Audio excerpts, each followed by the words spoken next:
En una noche de pasión, Dalila se aprovecha de que Sansón está durmiendo y le corta el pelo. Con la demanda que hizo Bolivia, después Perú ante la Haya, nos tocó ver esto que decíamos, ¿esto es verdad? O sea, ¿es una broma? ¿O realmente los jueces están con peluca? Bueno, yo tengo amigos, por ejemplo, que la alopecia los hizo suyos.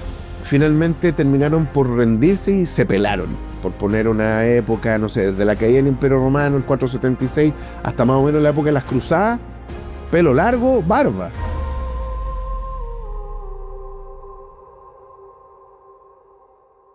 Hola, los saludamos aquí desde nuestro nuevo estudio. Tengo el agrado de estar con el gran historiador Cristóbal García Huidobro, profesor docente de la Universidad Diego Portales. No, la Católica. Por eso. La Católica y la USACH, perdón. Profesor y docente de la Universidad Católica y la USACH, autor de muchísimos libros, entre los que actualmente se encuentra el libro del presidente Pedro Aguirre Cerda, ¿no? En la biografía de Pedro Aguirre Cerda se llama El presidente de todos los chilenos. El presidente de todos. Está con quiere stock. Pero eso está bueno. Imagínate. Así que tenemos un gran invitado hoy, así que lo vamos a aprovechar. No siempre tenemos la oportunidad de tener mentes tan nutridas. Y no me voy a sonrojar. Gracias, Francisco, por esta presentación. Estoy feliz. No, para mí hablar de historia es súper llamativo. Espero que vos estés igual. Así que cuéntanos. Primero supe que tuviste un encuentro con el gran Rick Harris. Harrison, sí, pues. Harrison. Alguien que necesita ayuda de témpora probablemente, está totalmente calvo. Sí, pues, a ver, lo que pasa es que hace hace 2 semanas, más o menos, me invitaron del consorcio en el que está History Channel, History 2, A&E y Lifetime, porque iban a lanzar la parrilla programática de este año. Y tenían otras novedades también corporativas, etc. Y trajeron a Rick Harrison para que hablara, ¿no es cierto? Y además el gallo venía a hacer también su negocio, tú sabes.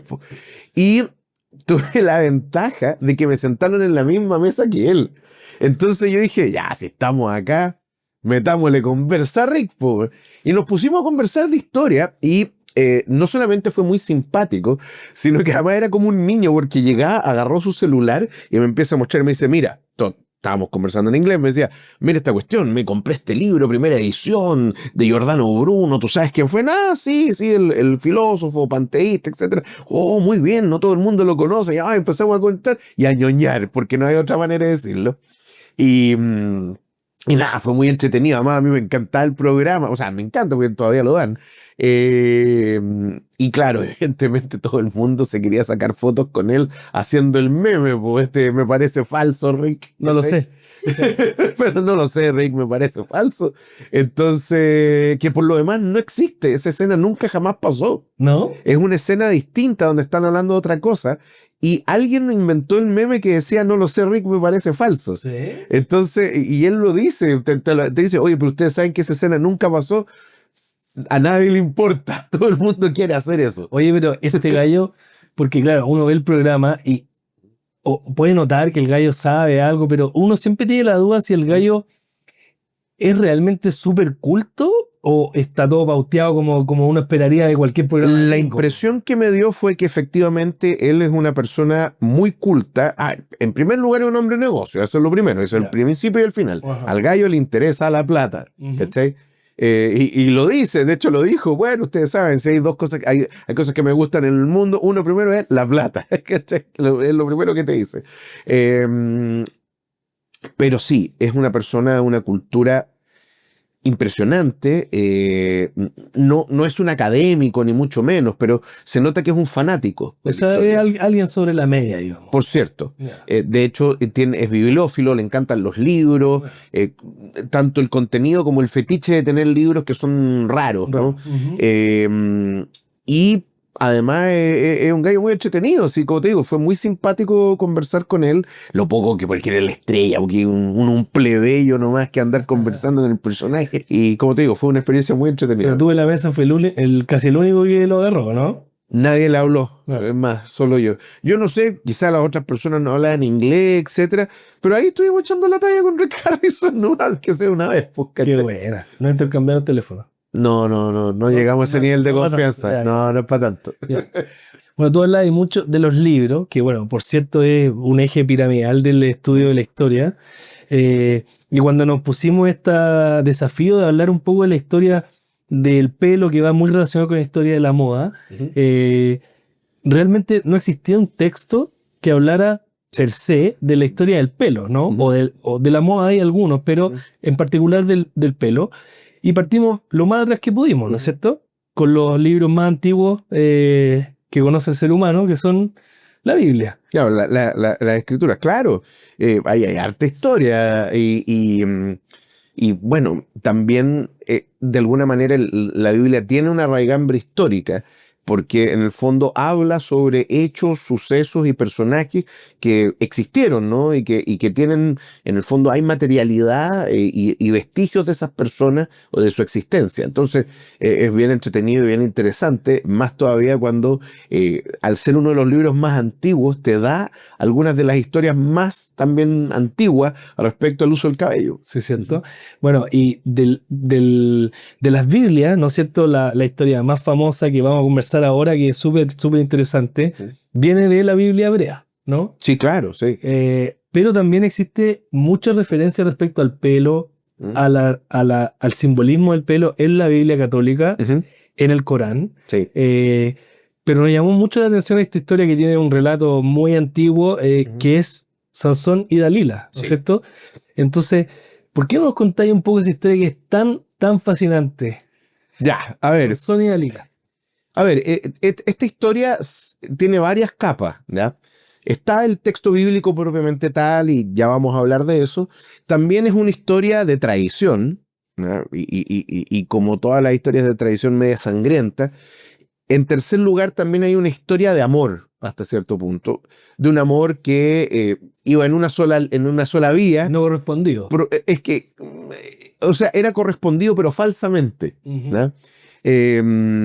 Y hay algo también de historia política, curiosamente, en esto. Entonces, tiene todo eso, esas capas. A ver, les cuento básicamente la historia de Sansón y Dalila. Está en lo que nosotros llamamos el Antiguo Testamento, está en la Torá hebrea, que habla sobre, que está en el libro de los jueces, ¿ya? Sansón sería uno de los últimos jueces que aparecen en el libro, y era un hombre fornido, poderoso, pero por sobre la media, ¿ya?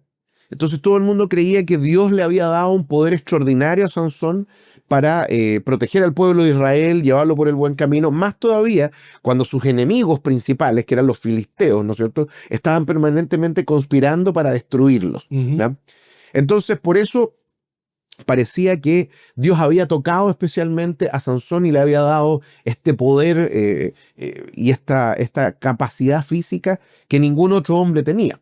Era muy común ver a Sansón, de acuerdo a lo que señala la Biblia, con una mandíbula de burro, ¿no? Y esa era su arma de elección para pelear contra los filisteos, ¿no? Lo que pasa es que los filisteos estaban en una tensión permanente, ¿no?, con los hebreos y los israelitas. Y además hay que añadir otra cosa, que había un grupo del pueblo de Israel que había abandonado la religión tradicional, ¿no es cierto?, del Dios de los judíos en el fondo, y que había optado por seguir el culto cananeo, que en el fondo era el dios Baal, en fin, y también, bueno, que eran los dioses filisteos.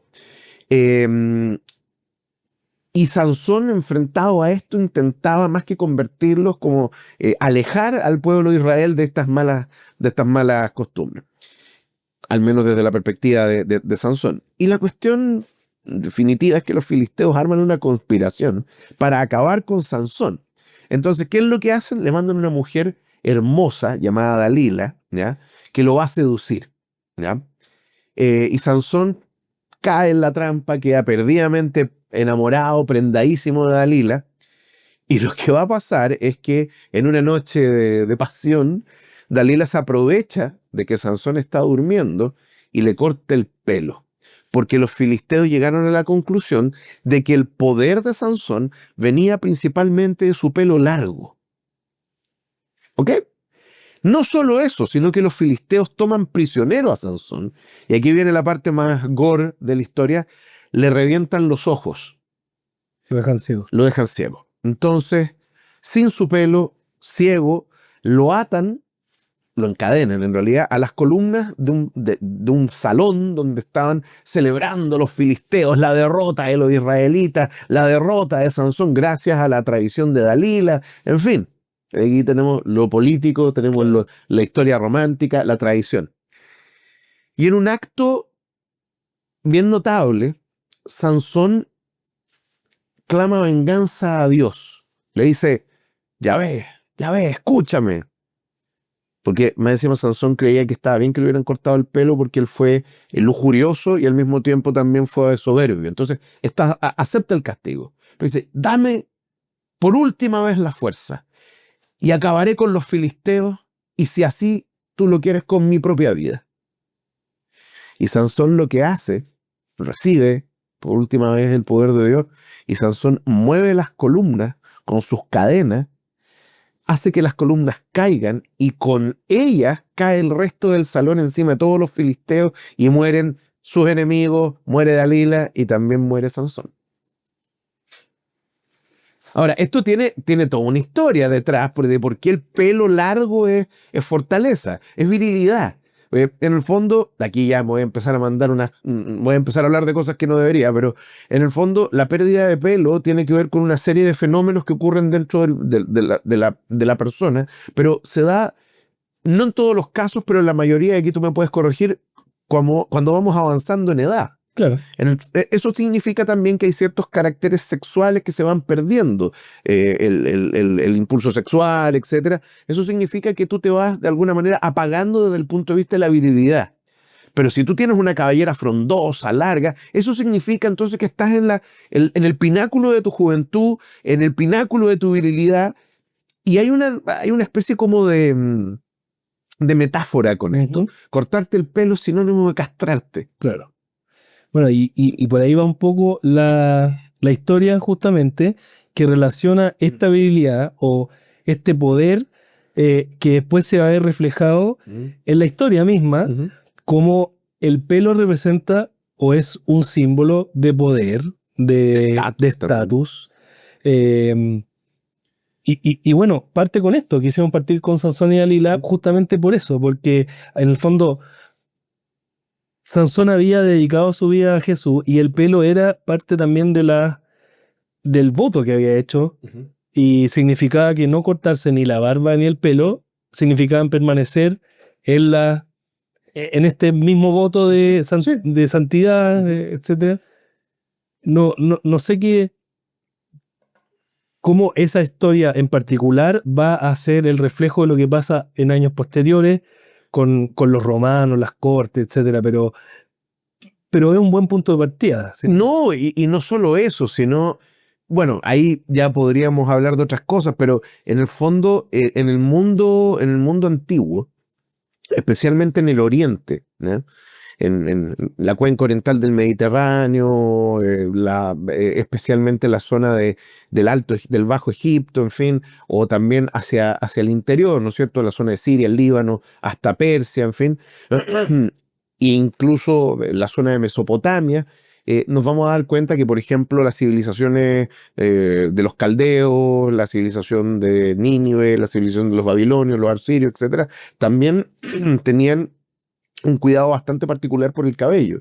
Y no solo el cabello que tenemos acá, ¿no es cierto?, sino también por la barba. Y todo era tan cuidado que incluso tú podías ocupar el pelo corto y ponerte una peluca, pero en el fondo era para demostrar que tenías el poder, el dinero para hacerlo. Y todos, de hecho tú ves los bajorrelieves que tienen en las culturas mesopotámicas, todos tienen la barba rizada, así son como pequeños rulitos, claro, ¿ya?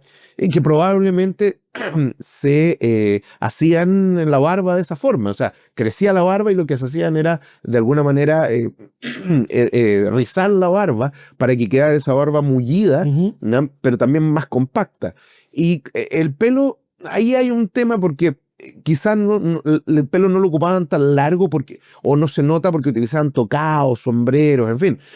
En el mundo egipcio, por ejemplo, era muy muy dado a que tanto los faraones como aquellas personas que pertenecían a la corte también usaran pelucas. ¿Ya? Y eso, la gran pregunta, ¿de dónde salía el pelo? Bueno, de otros seres humanos que donaban, entre comillas, su cabello. ¿Cachai? Claro. Y así, entonces, siempre se ha dado, por lo menos en el mundo civilizado, las civilizaciones, la idea de que el cabello tiene una, ¿cómo se llama? Una importancia central.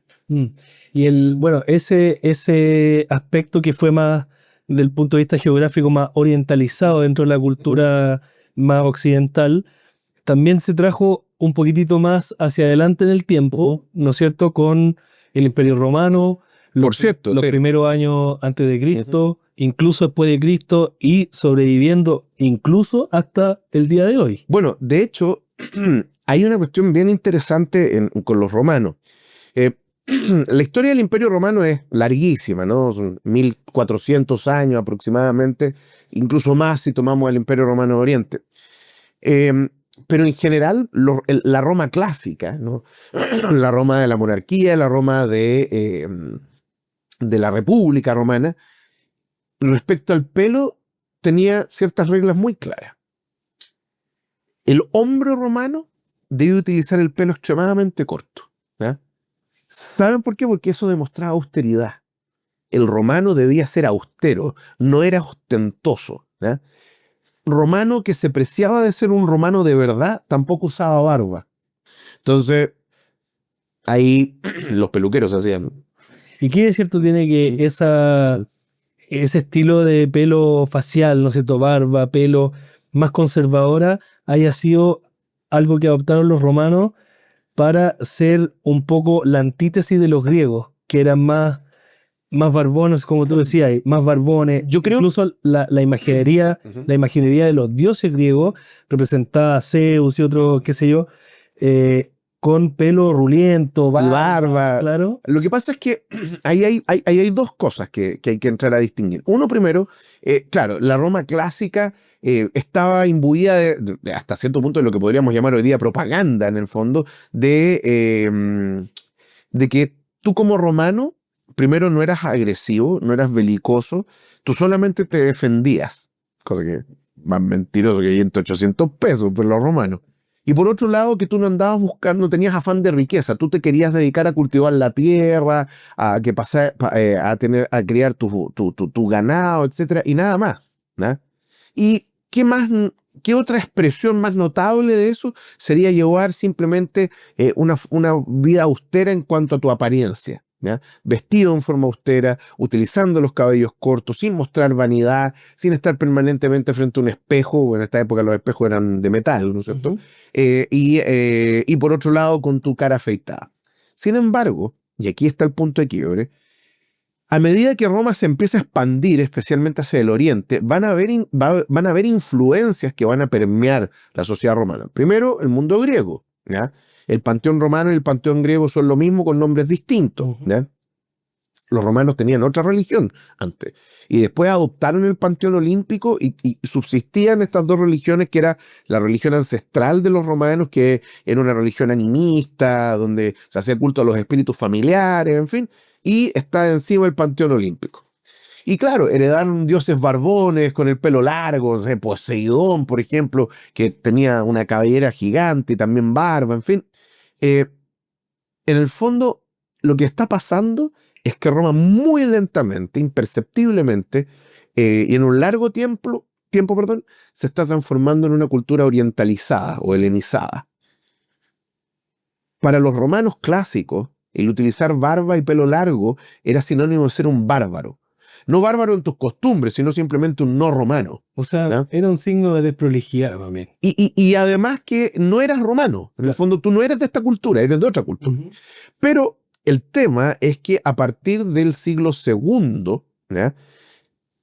Entiéndase, emperadores como Adriano en adelante, todos ellos van a adoptar el modelo oriental. Y se van a dejar el pelo largo, barba, y ahí tú tienes, por ejemplo, los emperadores que son... Mira, Nerón, por ejemplo, que es un poco anterior, se dejaba barba, pero era muy chistoso porque parece que no le crecía bien la barba. Entonces tenía el pelo rizado, pero relativamente corto, pero tenía así como unas motitas de barba, y eso tú lo sabes por cómo lo ponían en las monedas. ¿ya? Ahora, e incluso también como lo representaban en bustos y en estatuas. Pero ya con la dinastía de los Antoninos, que es la dinastía que empieza a gobernar a partir del año 98 aproximadamente, y con el emperador Adriano, que es el emperador por excelencia, así de los barbudos y pelucones, tú tienes a Marco Antonio, perdón, tienes a Adriano, tienes a Marco Aurelio, Antonino Pío, Lucio Vero, y si tú miráis todos esos emperadores, barba frondosa, cabellera frondosa. Y por otro lado, esa moda continuó, y continuó durante los siguientes 300 años. ¿Ya? Porque cambia el paradigma. Lo elegante, lo esencial, ya no es ser un romano, sino tomar aquellos elementos que tú consideras, ¿no es cierto?, superiores de una cultura que no es la tuya, es la cultura oriental. Y por eso se da ese cambio, porque para los romanos, como te decía antes, los romanos clásicos, el usar el pelo largo y el vello facial era un sinónimo de falta de pulcritud mezclado con, y perdónenme la palabra tan anacrónica, con ordinariedad. Así como, I no get wrong, perdón. ¿Cómo usted pretende entrar al Senado romano así? Pero cuando ya los emperadores son los que te dan la pauta, y dice, ya, pues si el emperador puede, yo también. Y eso que partió como una cultura más occidentalizada, o la cultura, digamos, nativa de Roma, que después se helenizó, como tú nombraste, en algún momento volvió a recatarse cuando llegó la fe católica a los romanos, ¿no? Ni tanto. ¿No? No, ni tanto. No. De hecho, el pelo largo y la barba llegó para quedarse. Ah, sí, ya. Sí, yo te diría que van a pasar siglos antes de que esa moda brevemente, y recalco el brevemente, desaparezca para después volver. Mira, si tú miras, por ejemplo, el desarrollo del uso del cabello y del vello facial durante la Alta Edad Media, por poner una época, no sé, desde la caída del Imperio Romano, el 476, hasta más o menos la época de las Cruzadas, pelo largo, barba. Ahora, lo que pasaba también es que tener el pelo largo no era muy higiénico, ni tampoco era fácil de llevar, porque en el fondo la gente no se bañaba en esta época, o no se bañaba mucho. Así es que el pelo de repente empezaba a oler mal, lo mismo la barba, en fin. Entonces todas estas cosas había que lavarlas. Y salía caro porque tenías que utilizar jabones, perfumes, en fin, qué sé yo. Entonces, no todo el mundo podía costearse tener barba y pelo largo. Pero cuando tú ves, en el fondo, representaciones, pinturas, estatuas, en fin, de la gente de la época, tú te das cuenta de que, claro, continúa eso. Y eso también tiene que ver con la herencia no solamente de los romanos helenizados, sino de los germanos que llegaron eventualmente en el siglo cuarto, quinto, y que en el fondo se terminaron invadiendo Europa. Y también, nuevamente, gran cantidad de pelo en el cuerpo. Entonces, y eso va a continuar durante los periodos siguientes, pero en el siglo XVIII ahí se da un pequeño cambio. Vuelve la idea de tener la cara despejada sin el uso de la barba, el pelo corto, en fin. Es el fin de la época de las pelucas también, ¿no? Pero después en el siglo XIX, claro, no había barba y pelo largo, sino o tenías la barba larga y muy poco pelo, o tenías una enorme cabellera y nada de vello facial, o un bigotito pequeño. Ya. O sea, si tú miráis, por ejemplo, yo le contaba a los chiquillos antes de que empezáramos a grabar, y hubo una época en que yo no me corté el pelo en 9 meses. ¿Ya? Me creció tanto el pelo que yo podía agarrar un rizo, porque tengo el pelo ondulado, agarraba un rizo y me llegaba hasta acá. ¿Ya? Pero a mí no me crece el pelo así hacia abajo, porque tengo el pelo liso. Me crece así. Hacia los lados. Entonces era este mismo peinado, pero con 10 veces el volumen, o incluso más. Mi peluquero se demoró 1 hora y media en cortarme el pelo, de la cantidad enorme de pelo que tenía. Todo limpiecito, desenredado y todo lo demás. Para que llegó un momento y dije, esto es como que está tomando mucho, ¿no? Y me trasquilé. Literalmente. Ahora, el tema es que, ¿por qué te cuento esto? Un amigo me decía, ¿sabes qué? Yo tomo una foto, un grabado, un cuadro de Francisco Bilbao, ponte tú, y más encima yo usaba barba en esa época también, y me decía, bueno, igual, el mismo estilo de pelo. A Bilbao. Claro, del siglo XIX. Entonces, claro, en el siglo XIX, especialmente los jóvenes revolucionarios, románticos, etcétera, utilizaban grandes cabelleras para contestar en el fondo a aquellos que usaban el pelo corto, que eran más conservadores. ¿Cachai? O sea, era un símbolo de rebeldía. ¿En qué periodo se produjo ese como dicotomía entre la relación del pelo corto con algo más conservador y el pelo largo con algo Siglo más... XVIII al siglo XIX. Ya. Pero curiosamente, en el periodo anterior al siglo XVIII, la moda y lo conservador era usar el pelo larguísimo. O sea, en realidad no el pelo largo, usar pelucas. Es la época en que uno ve a la gente con pelucas empolvadas, color blanco, que eran las más baratas, por eso eran tan populares. Pero ponte tú en el siglo XVII, mientras más grande tu peluca, más plata tenía ahí. Eran carísimas. Pero debajo de la peluca, la gente usaba el pelo extremadamente corto. Era una forma primero de lidiar con la calvicie, eso es cierto. Pero incluso gente que no tenía ese problema usaba peluca, porque era un símbolo de distinción. Por ejemplo, en el mundo francés y en el mundo inglés, las pelucas te llegaban hasta la mitad del vientre, ¿cachai?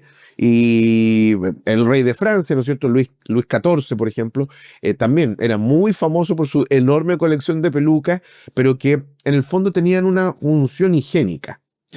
No hay que olvidar que como somos animales, nosotros somos víctimas de los parásitos. Y el parásito por excelencia que ataca el pelo son los piojos. Más todavía cuando uno no tiene el don del baño y el toque del jabón. Entonces, imagínate. Y los piojos viven en todos lados, viven en el cuero cabelludo, viven en la barba, etc. Entonces, como una forma de lidiar con eso y resolver dos cosas. Uno, primero, la gente quiere usar el pelo largo, pero no puede por los parásitos. Y en segundo lugar, oye, aquí hay un negocio, pelucas. Pelucas grandes, pelucas chicas, pero todo el mundo que era alguien tenía una peluca, ¿no? Era la moda. O sea, la aristocracia Y la burguesía también. y la burguesía eran los que ocupaban peluca. Esta moda de la peluca fue efectivamente inducida por el rey francés No. En realidad, o popularizada, quizá. en Francia puede ser, pero yo creo que venía de antes. Pero pareciera que efectivamente a mediados del siglo XVII esto se hace muy popular en Francia y hay una coincidencia con Luis XIV en ese sentido. Pero también tú lo ves en otras partes. Lo ves en Inglaterra, lo ves en España en menor medida, lo ves en la Austria de los Habsburgo. En el fondo estaba en todos lados, ¿ya? Dentro del mundo europeo occidental. No hay un consenso desde el punto de vista de la historia de quién popularizó el uso de esta indumentaria. Es como, eso es lo mismo que preguntar quién popularizó los jeans, ¿cachai? Simplemente, no, pero alguien, así como Juan Pérez, Ya, ¿cachai? correcto. Claro, se habla de Levi Strauss, en fin, pero es el mismo fenómeno. Las modas no se sabe cómo parten en general.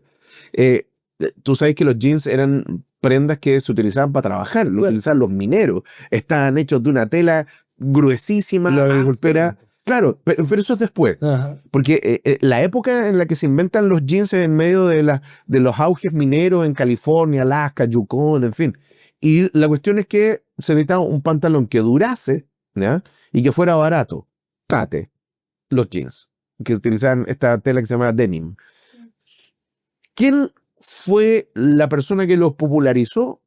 Ni idea. Esa. Quizás fueron muchos al mismo tiempo. Y acá ocurre más o menos lo mismo.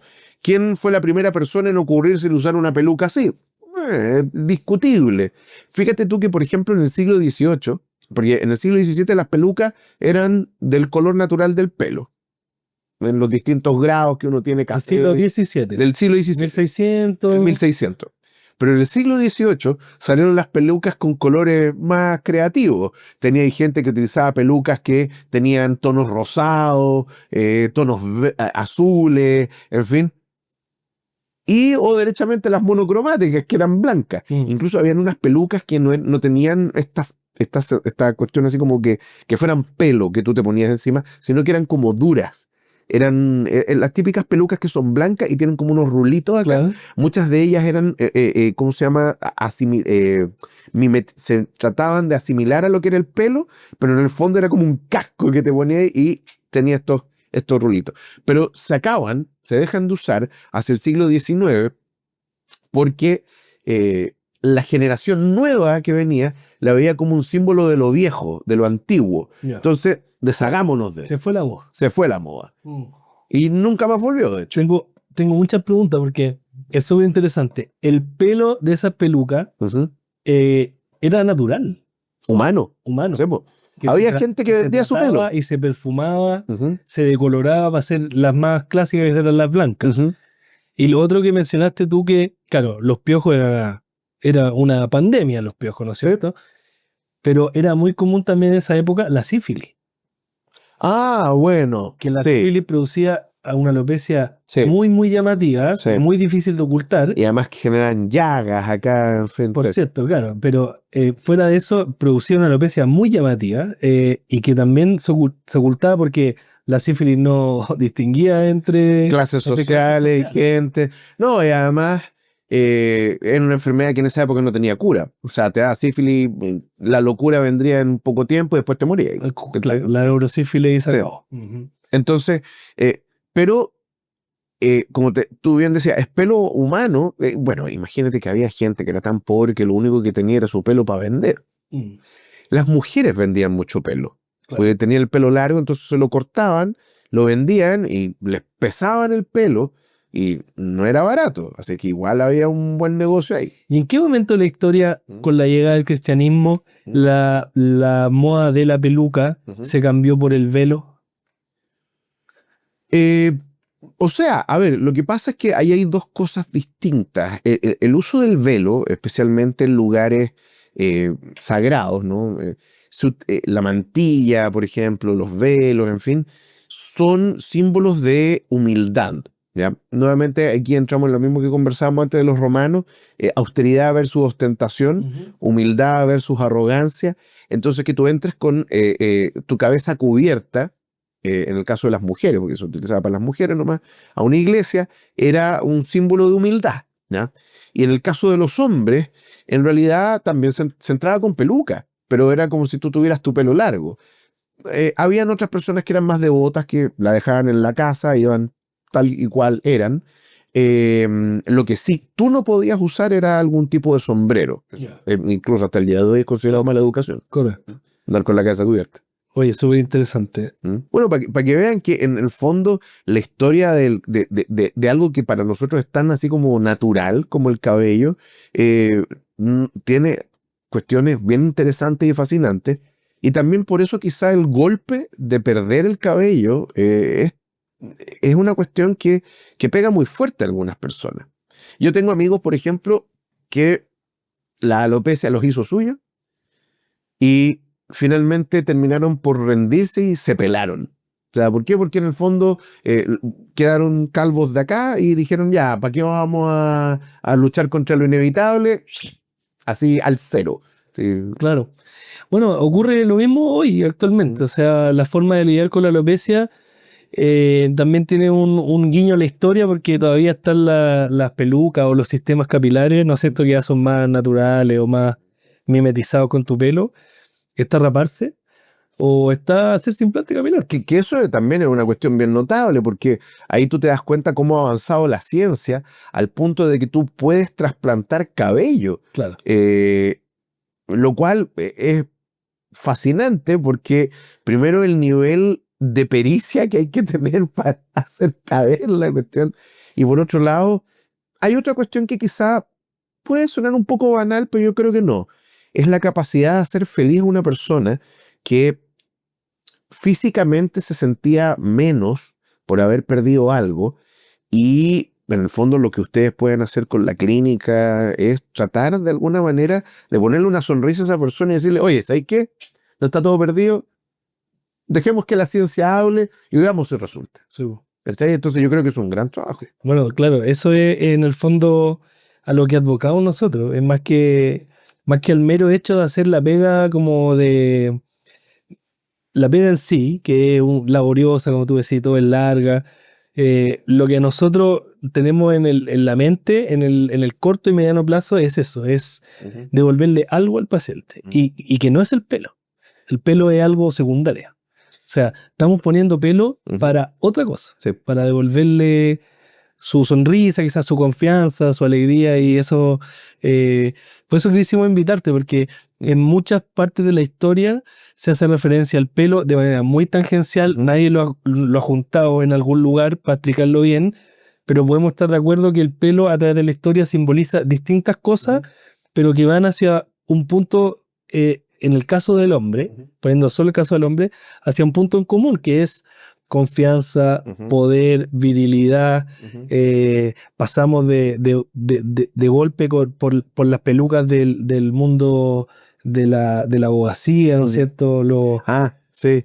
Igual yo encuentro que es súper choro ponerse Súper peluca interesante. así en los tribunales ingleses. Nosotros nos tocó ahora hace poco con la demanda que hizo Bolivia, después Perú ante la Haya, nos tocó ver esto que decíamos, ¿esto es verdad? O sea, ¿es una broma? ¿O realmente los jueces están con peluca? Bueno, tú sabes que en los tribunales británicos las mujeres usan peluca también. También. Que es una peluca chiquitita que se la ponen acá.